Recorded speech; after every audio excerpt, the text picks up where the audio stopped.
আজকে আমাদের মুসলমানদের কতটা অধপতন হচ্ছে একটু ভেবে দেখুন।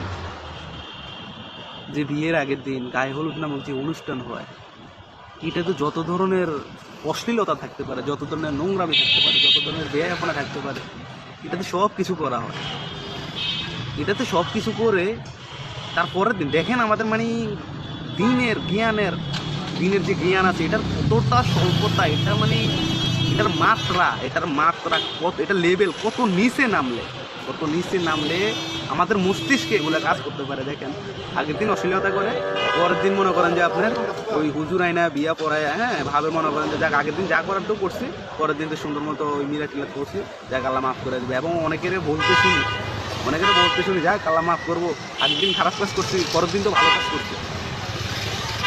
মানে পরের দিন ভালো কাজ কি করছে, ওই যে হুজুর আইনা কি কি পড়াইছে, মনে করেন যে হ্যাঁ বিয়ে করাইছে। মানে এগুলো ভাবতে পারেন, মানে আগের দিনের অশ্লীলতা আর পরের দিনের ওই যে মিলাদ, হ্যাঁ বলেন যাই বলেন, এগুলো দিয়ে মানে সমান করতে চাইতেছে, সমান হয়ে গেছে মানে ওনাদের চিন্তা ভাবনা।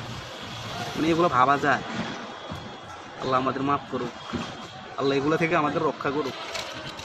এগুলো দেখলে মানে খুব কষ্ট হয়। এগুলো তো আমাদের কালচার না রে ভাই, এগুলো বিধর্মীদের কালচার। এগুলো আপনার যাদের কালচার, যাদের সংস্কৃতি আপনি আপনার ভিতরে আনবেন, আপনার কিন্তু শেষ দিনটা তাদের সাথে হবে, আপনার হাসর কিন্তু তাদের সাথে হবে। অতএব সাবধান, একটু চেঞ্জ হয়ে যান। আর আপনি যদি না চান যে আমি এগুলো করবো না, আমার বিয়েতে আমি এগুলো হইতে দিব না, আমার বোনের বিয়ে ভাইয়ের বিয়েতে আমি এগুলো হইতে দিব না, এগুলো একদম স্টপ। এগুলো আজ থেকে মনে করেন যে আমার এদিকে চলবো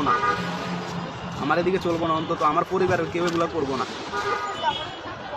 কোনো বাবার ক্ষমতা নাই মনে করেন যে আপনার দিয়ে এগুলো, আপনি ঘুরে দাঁড়ান না, আপনি ঘুরে দাঁড়ালে আপনার সমাজ ঘুরে দাঁড়াবে। সাবধান হন ভাই, আপনাদেরকে ভালোবাসি তাই বলছি, আল্লাহর জন্য আপনাদেরকে ভালোবাসি, একটু সতর্ক হন।